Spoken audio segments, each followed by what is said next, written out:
деген айбын асқақ, жерім бар, арқа дайын құшақ ашпақ.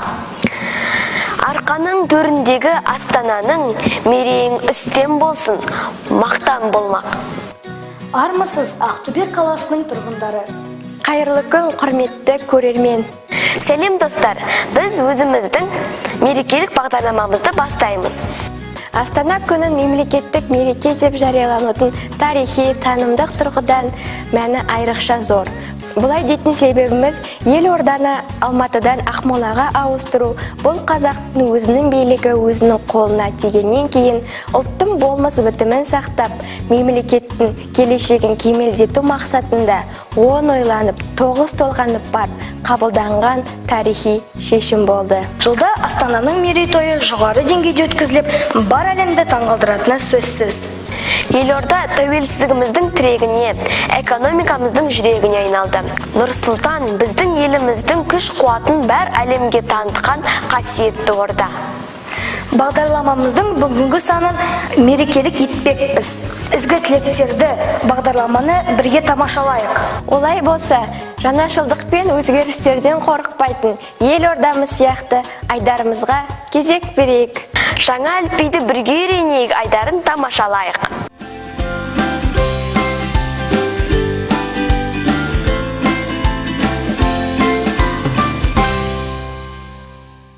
Сәлем достар, қалдарың қалай? Қайырлы күн. Өздеріңізден бірге жаңа әліпбиді бірге үйренейік айдары. Бұл жайдар емес, көрерменге пайдасы зор. Иә, дұрыс айтасың. Олай болса бастамадық па? Ендеше достар, арамыздан алыстамаңыздар. Алам, білесің бе бүгін қандай мейрам? Иә, әрине, бүгін елордамыздың туған күні. Достар, осы ретте сіздермен кішігірім ақпаратпен бөлісіп кетейін. 1997 жылы тұңғыш президент Нұрсұлтан Әбішұлы Назарбаевтың бұйрығымен Астанамыз Алматы қаласынан Ақмолаға ауыстырылды. Ал 1998 жылы Ақмола қаласының атауы Астана деп өзгертілді. Алан, есте сақтайтын ақпарат екен, рахмет.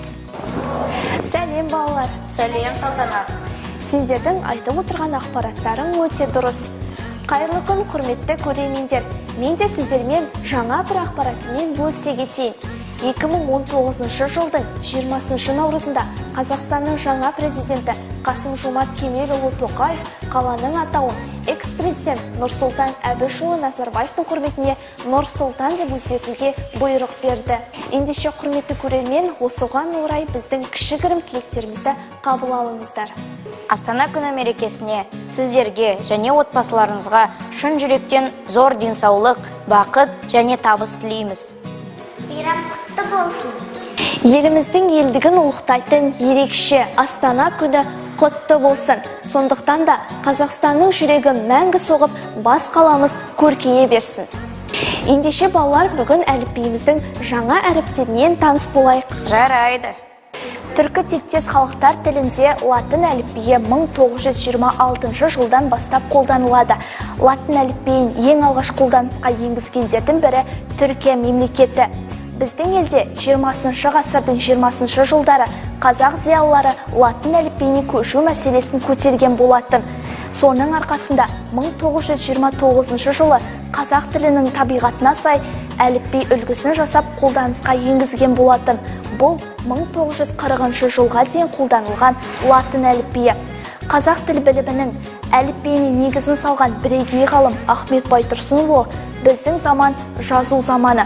Жаза білу ауызбен сөйлесуден артық дәрежеге жеткен заман. Сондықтан да ауызбен сөйлесе білу қаншалықты керек болса, жаза білу керектігі де соншалықты артық деген болатын. Ал қазір 21 ғасыр жазудың маңыздылығы бірнеше есе өскен заман. Құрметті көрермен, жаңа әріптермен таныспастан бұрын бағдарламамыздың өткен сандағы әріптерді бір қайталап жіберейік. Балалар, айта қойыңдаршы, сендер әріпінен басталатын қандай сөздерді білесіңдер? Іс машинасы. Іс машинасы. Ілгіш. Ілгіш. Жарайсыңдар. Құрметті көрермен, бізбен бірге жаңа әріптерменен танысып отырыңыздар. Балалар, енді жұмбаққа көшсек қалай қарайсыңдар? Жақсы, тауып көрейік. Ендеше алғашқы жұмбағымызға кезек берейік. Тұмсығына жібін байлап, сүңгіп батып бір мықты, бүтін дейді жыртықты. Меніңше, ине. Жарайсың, Алан, сен жұмбақтың жауабын дұрыс таптың. Енді мен ине сөзін латын қарпімен жазып көрсетейін. Міне, ине сөзі латын қарпімен осылай жазылады. Алан, сен де байқап көрші.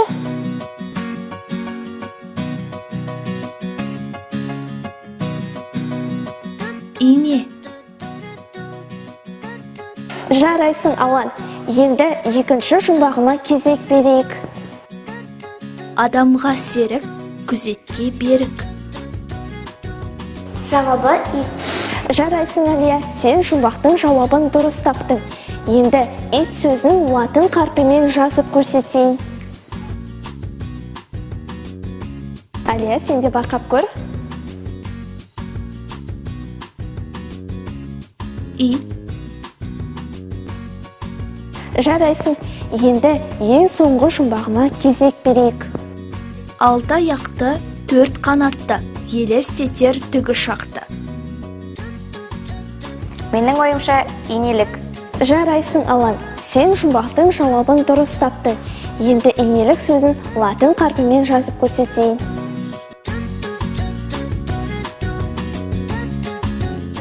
Инелік. Балалар, сендер жұмбақтардың шешуін табудан жалықпадыңдар ма? Жоқ, ол өте қызық. Ендеше жұмбақтар тізгінін жалғастырайық. Күндіз әйнегі сынады, түнде орнында тұрады. Меніңше, жұмбақтың жауабы ай. Жарайсың, Алан, сен жұмбақтың жауабын дұрыс таптың. Енді ай сөзін латын қарпімен жазып көрсетейін. Алан, сен де жазып көрші. Ай. Келесі жұмбағымызға кезек берейік. Қарап тұрсаң өзіңе, сурет түсер көзіңе. Ол суретің ұқсайды дәл қазіргі кезіңе. Жауабы айна. Жарайсың, Әлия, енді айна сөзін латын қарпімен жазып көрсетейін. Әлия, сен де жазып көрші.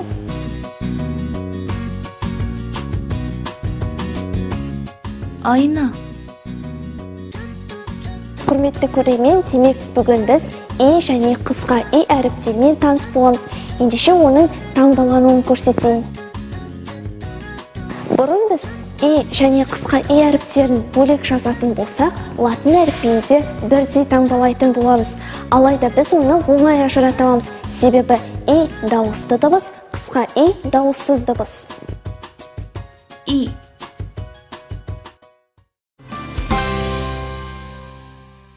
Достар, бағдарламамыздың бүгінгі санында өткен әріптер мен сөздерді бір қайталап өтейік. И. Ине. Ит. Инелік. Айна. Жарайсыңдар. Осымен біздің айдар аяқталды. Келесі кездескенше сау болыңыздар. Ине. Игла. Needle. Ит. Собака. Dog. Инелік. Стрекоза. Dragonfly. Ай. Луна. Moon. Айна. Зеркало. Mirror.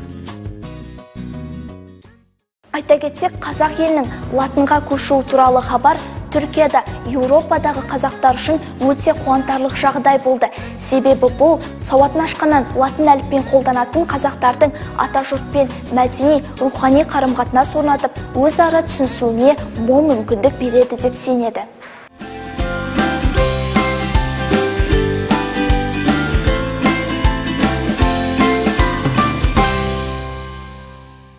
Диана, сен Нұрсұлтан қаласы туралы қызықты мәліметтер білесің бе? Иә, 1998 жылы ЮНЕСКО шешімі Нұрсұлтан қаласын бейбітшілік қаласы деген атауға сай деп медальмен марапаттады. Бразилияда өткен дүниежүзілік байқауда әлем бойынша 12 жас қаланың ішінен елордамыз жоғары атақты иеленді. Қызықты екен. Ал сен Нұрсұлтан қаласындағы бәйтеректің рекорд кітабына енгенін білесің бе? Иә, естуім бар. Ендеше Диана, құрметті көрермендер, келесі айдарда бәйтеректі бірге жасап үйренейік. Құрметті көрермен, қол өнер, сырлы өнер айдарына кезек берейік. Мұқият қараңыздар. Себебі бұл айдарда тек бәйтеректі жасап қана қоймай, бәйтерек туралы көп қызықты мәліметтермен танысатын боласыздар.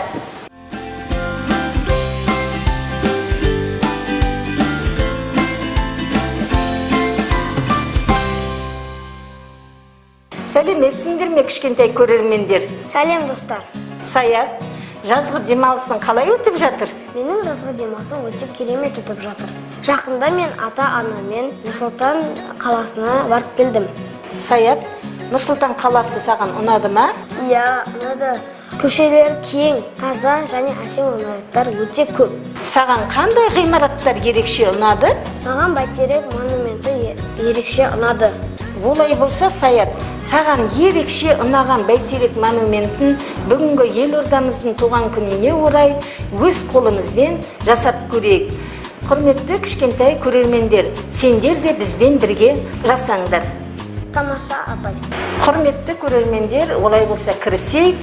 Ол үшін бізге ПВХ, жасыл түсті қағаз, желім, кеңсе қайшысы, қарындаш, сызғыш және шар қажет болады. Соңынан дайын болған бәйтеректі орналастыратын кішкентай қорапша қажет. Құрметті көрермендер, біздер бәйтеректің эскизін алдын ала қағаздан қиып алдық. Енді осы қағазды ПВХ-ға қойып 8 данасын қиып аламыз. Саят, сен сызып шық, ал мен саған қиюға көмектесейін. Жарайды.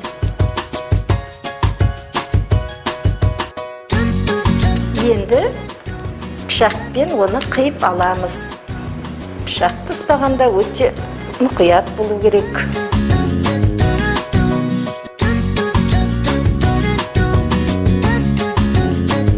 Достар, міне енді 8 данасын қиып алдық. Апай, енді не істейміз? Енді бәйтеректі орналастыруға ыңғайлы болу үшін орнын белгілеп сызып аламыз.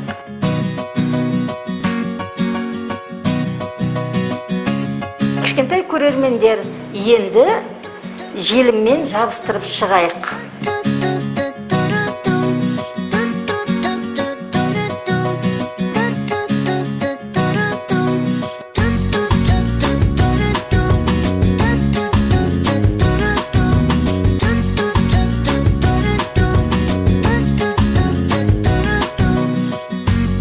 Бәйтерегіміз дайын болды, желімдеп болдық. Енді шарын орналастырамыз. Ол үшін біз допты алдын ала сары жылтыр қағазбен орап алдық. Саят, сен осы бәйтерек туралы кішкентай көрермендерге не айтар едің? Бәйтеректің биіктігі 97 метр, ал оның диаметрі 27 метр. Ал шарының салмағы 300 тонна. Дұрыс айтасың, Саят. Осы шар әлемдегі ең үлкен шар және оның ең биікке орналасуына қарай әлемдік рекордқа енген. Саят, кішкентай көрермендерімізді елордамыздың туған күнімізбен құттықтайық. Сән берген сарыарқадай гүл өңірге, жайнаған отанымның жүрегінде, Астана бақ ошығын түп қазығым, айналған бар қазақтың тірегіне. Жарайсың, Саят. Кішкентай көрермендер, елордамыздың туған күні құтты болсын. Еліміздегі әр балаға зор денсаулық тілеймін, бақытты ғұмыр сүруіне тілектеспін. Осымен бүгінгі айдарымыз аяқталды. Қош сау болыңыздар. Ғимарат, здание, building. Көше, улица, street. Монумент, monument. Алғашқы үлгі. Эскиз, скетч. Шар, шар, бол. Әлемдік рекорд, мировой рекорд, world рекорд.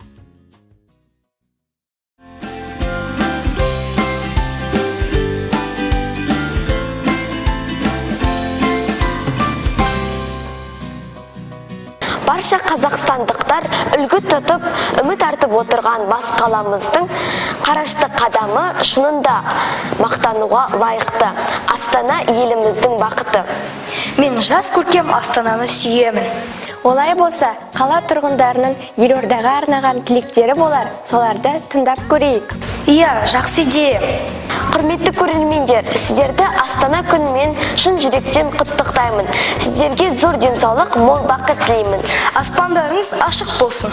Еліміз әрқашан тыныш болсын. Поздравляю нашу республику Казахстан с этим чудесным праздником, Днем Нур-Султан.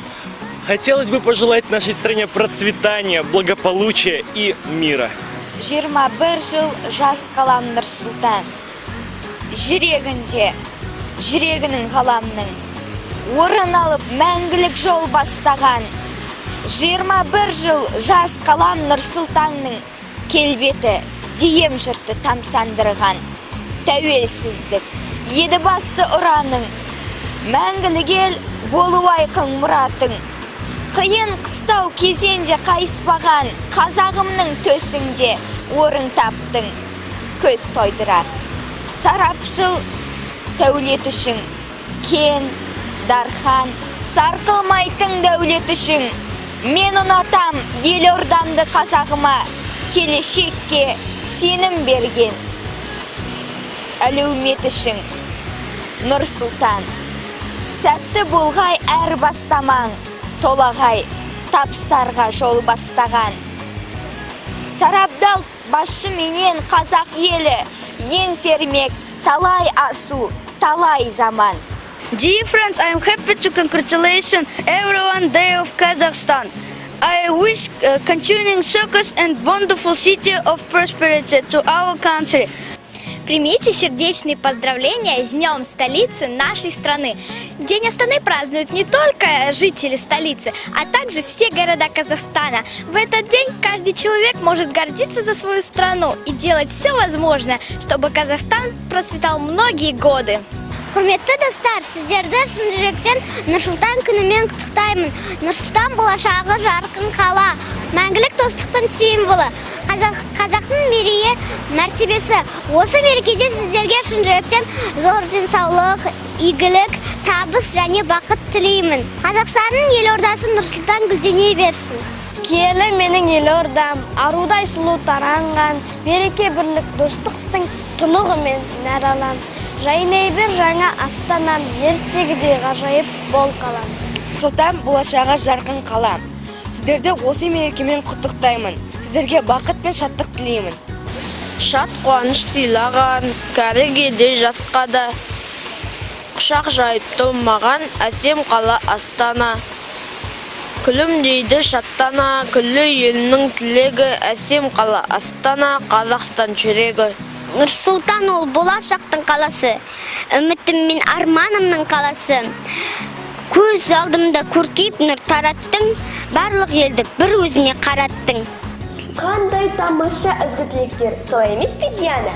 Я, Деля, дұрыс айтасың. Тілдарым бағдарламасын 2 жыл қатарынан эфирге шығуына септігін тигізіп, тікелей басшылық етіп отырған Ақтөбе облысы тілдер оқыту орталығының тіл оқытушыларының тілектеріне кезек берейік. Уважаемые родители и наши маленькие телезрители, мы, преподаватели Центра по обучению языков при Управлении по развитию языков, снова рады вас видеть. Новый сезон Тильдарын вновь радует вас. И хотелось бы сказать, что в рубрике «Жана Суздер» вы узнаете много интересных новых слов. Иә, балақайлар қазақ, орыс, ағылшын тілдерінде көптеген жаңа сөздерді үйреніп қалды. Солай емес пе? Ендеше бүгінгі ерекше құттықтауды олар түсінеді деген ойдамыз. We congratulate all people in Kazakhstan with the happy capital holiday. Our pride, the heart of our motherland, continue to surprise the whole world. Nur-Sultan is the power of Kazakhstan. This is a city where hopes are realized and our citizens find happiness. С праздником, дорогие казахстанцы! С днем рождения, Нур-Султан! Туған күнімен Нұр-Сұлтан қаласы, гүлдене бер, көркейе бер. Happy birthday, Nur-Sultan! Осымен біздің бағдарламамыз тәмам. Келесі кездескенше Сау болыңыздар.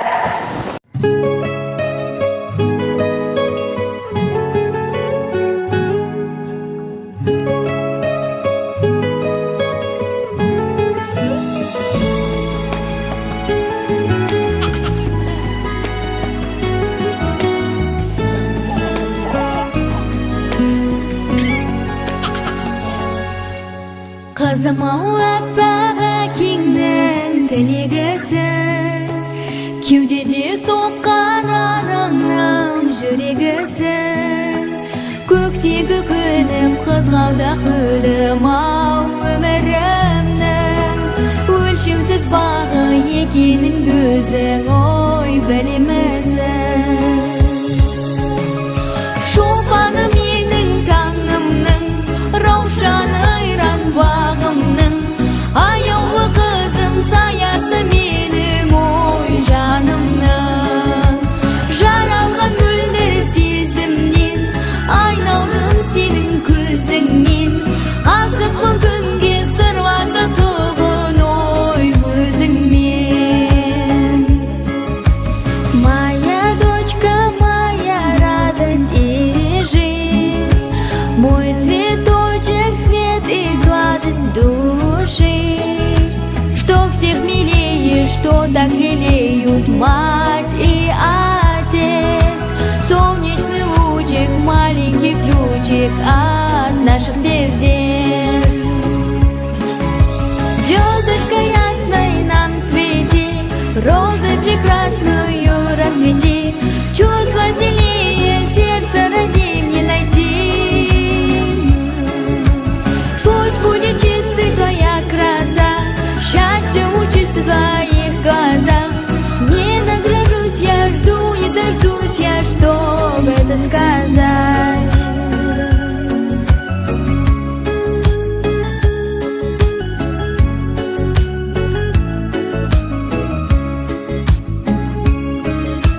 Dear daughter, you father's wonderful dreams, the